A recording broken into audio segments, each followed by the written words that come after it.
Hello, we're going to talk about intonation and tuning the trombone. This instrument can be seen as a giant tuning slide. What we have two. We have the one up here, which is for finite tuning when you have a pitch like B flat to get the whole instrument in tune. And then you have our slide, which is how we create different notes. And when you first start out on the trombone, as you know, you realize that there's a map. There's a little map that they give you that says you have 7 positions. So we have 1, 2, 3, 4, 5, 6, and 7, the one you have to reach out for. And those are the positions that are throughout the whole horn, so you think. Eventually you start to realize that not all of those notes are exactly in tune to where that map tells you to put your slide.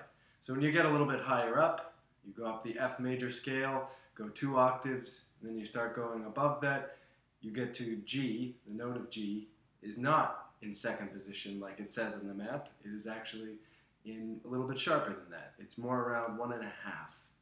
So you start realizing that all of these notes are different spots than what that map tells you to do. And so that's when you have to go back and start tuning each note.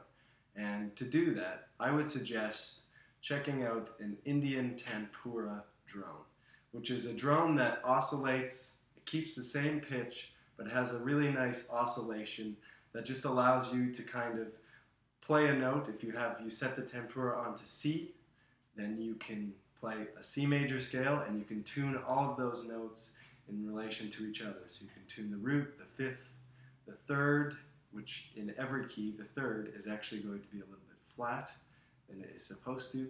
Things like that, that you start to realize and start to figure out. And so I would suggest taking the time to really figure out exactly where every note lies on the trombone and tuning. And once you start playing with other people as well, you start realizing that, hey, they're not in tune all the time, so you might have to adjust to them and also to yourself at the same time. And you'll watch advanced players do that, and they as soon as they hear that that note's out of tune, they will adjust to it. And that is a really interesting idea that comes down to just basically listening to a tempura drone and really tuning your instrument. Thanks a lot for watching. Check out tuning.